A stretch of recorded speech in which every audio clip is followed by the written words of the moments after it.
So hello everyone, कैसे हो सारे। मेरा नाम है उत्तम और आप सुन रहे हैं हिंदी पॉडकास्ट कहानी बाय उत्तम झा। स्वागत है आप सबका एक और नए एपिसोड में। और आज की भी कहानी हर टाइम की तरह काफ़ी मोटिवेटिंग, इंस्पायरिंग और सेल्फ डेवलपमेंट से रिलेटेड है। और जो लोग पहली बार आए हैं मेरे चैनल पे या नए हैं, उन्हें मैं बता दूं कि मेरे चैनल पे मोटिवेशन, सेल्फ डेवलपमेंट और इंस्पिरेशन से रिलेटेड, पॉजिटिविटी से रिलेटेड ढेर सारी वीडियोस हफ्ते में 2-3 आती रहती हैं। सो आप मेरे चैनल को सब्सक्राइब कर सकते हैं। और अगर आप पॉडकास्ट के शौकीन हैं, स्टोरीज़ के शौकीन हैं, तो मैं हर 2-3 दिन पे एक स्टोरी पॉडकास्ट अपलोड करता हूँ, जिसमें देखने के लिए कुछ भी नहीं होता, बस कान में ईयरफोन्स लगाओ, हेडफोन्स लगाओ और बस सुनो। यार, अब ज़्यादा टाइम वेस्ट नहीं करते हैं, आते हैं सीधे मुद्दे पे। एंड आज की स्टोरी बहुत ही ज़्यादा इंस्पायरिंग है, इसे एंड तक ज़रूर सुनिएगा। एंड यस, अगर अभी तक आपने मेरे चैनल को सब्सक्राइब नहीं किया है तो थोड़ा यार सब्सक्राइब कर दो, थोड़ा सपोर्ट करो। और थोड़ा यार अगर पसंद आती है स्टोरीज़ तो इसे शेयर भी किया करो, कमेंट भी किया करो, बहुत ज़रूरी है। प्रतापगढ़ नाम का एक राज्य था। वहाँ का राजा बहुत ही अच्छा था, मगर राजा को बस एक ही सुख प्राप्त नहीं था, और वो ये कि उसकी कोई संतान नहीं थी। तो राजा इस बात को लेकर काफ़ी ज़्यादा चिंतित रहता था, और उसने एक दिन ऐसा डिसाइड किया कि वो राज्य के ही किसी बच्चे को गोद लेगा, ताकि वो बच्चा आगे चलकर इस राज्य की बागडोर को संभाल सके, इस राज्य का उत्तराधिकारी बन सके। उसने पूरे राज्य में ये ऐलान करवा दिया कि राज्य के सारे बच्चे राजमहल में एकत्रित हो जाएं। तो ऐसा ही हुआ, सभी बच्चे राजमहल में आए और राजा ने उन सब को एक टास्क दे दिया। उन सब को अलग अलग प्रकार के बीज दे दिए और बोला कि जाओ इस बीज को किसी गमले में डालो, और 6 महीने बाद हम सब फिर से मिलेंगे और देखेंगे कि किसका पौधा सबसे अच्छा हुआ। तो ऐसा ही हुआ, सब सारे बच्चे अपने घर गए। उसमें से एक बच्चा ऐसा भी था कि उसका बीज अभी तक नहीं फूटा था, 3 महीने हो चुके थे, और बच्चा पूरी तरह से घबरा चुका था कि आखिर ऐसा हो क्यों नहीं रहा है। और जबकि वो शुरुआत के दिन से ही उस अपने बीज की काफ़ी ज़्यादा देखभाल कर रहा था, काफ़ी ज़्यादा सेवा कर रहा था, टाइम टू टाइम पानी दे रहा था, पर फिर भी वो बीज फूटा नहीं था, और वो बच्चा इस बात को लेकर काफ़ी ज़्यादा परेशान हो रहा था। तो उसकी माँ ने उसे समझाया कि बेटा थोड़ा धैर्य रखो, क्योंकि कुछ पौधों को उगने में थोड़ा टाइम लगता है, कुछ बीज से पौधों को निकलने में थोड़ा टाइम लगता है। तुम जैसे इसकी सेवा कर रहे हो, करते रहो, और तुम्हें इसका परिणाम ज़रूर दिखेगा।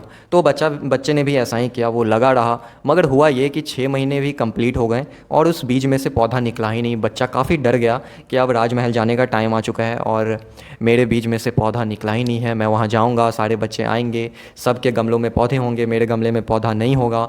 लोग क्या सोचेंगे, बच्चे क्या सोचेंगे, राजा क्या सोचेंगे। बच्चा काफ़ी डरा हुआ था। फिर भी वो बच्चा ईमानदार था, वो राजमहल गया अपने गमले को लेकर जिसमें पौधा नहीं था।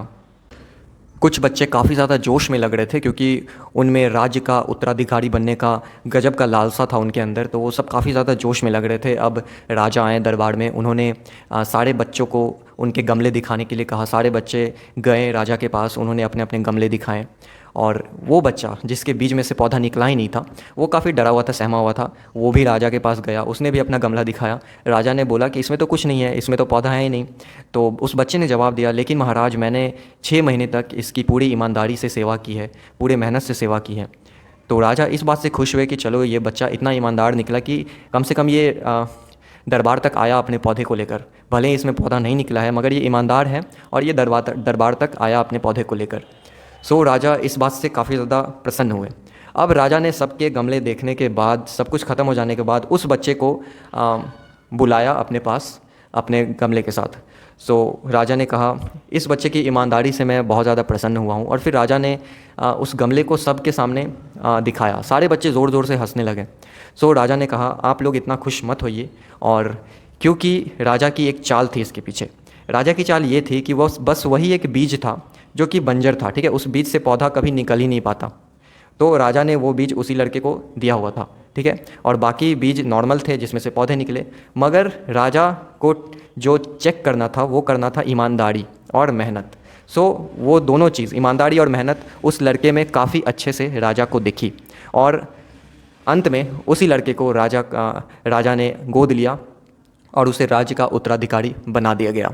सो दोस्तों, एक बहुत ही इंपॉर्टेंट चीज़ जो इस स्टोरी से हम सीख सकते हैं वो ये कि देखो यार, अगर आप अपने आप से ईमानदार हो, आप ऑनेस्ट हो, अपने आप में ऑनेस्ट हो, आपको पता है कि मैंने मेहनत की है, आपको पता है कि मैं ईमानदार हूँ, आपको पता है कि मैंने अपना 100% दिया है, तो फिर आपको किसी से भी कहीं भी डरने की कोई ज़रूरत नहीं है, कहीं भी जाने से घबराने की ज़रूरत नहीं है, कुछ भी अपना साइड रखने से डरने की ज़रूरत नहीं है।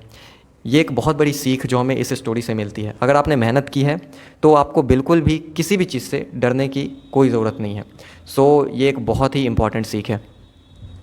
दूसरी बात ये कि जब हम अपनी तरफ से अपना पूरा एफ़र्ट लगा देते हैं, चाहे वो ऑनेस्टी हो, चाहे वो मेहनत हो, अपनी तरफ से जब हम अपना 100% दे देते हैं, तो भले ही हमें अपने हिसाब का रिज़ल्ट ना मिल पाए बाय चांस, ठीक है, क्योंकि ऐसा होता नहीं है। जनरली अगर हम अपनी तरफ से पूरी ईमानदारी रखते हैं, अपना 100% एफ़र्ट लगाते हैं, तो 95% चांस होता है, 99% चांस होता है कि आपको अपने मुताबिक रिज़ल्ट मिलेगा।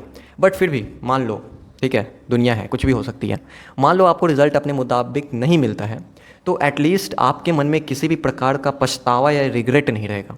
और ये एक बहुत बड़ी चीज़ है, ठीक है। अगर आपके मन में कोई पछतावा नहीं है, कोई रिग्रेट नहीं है, तो आप पीसफुल रहोगे, अंदर से पीसफुल रहोगे। और पीसफुल रहना दुनिया का सबसे बड़ा सक्सेस है। अगर आप अंदर से पीसफुल हो, मतलब आप एक बहुत सक्सेसफुल इंसान हो।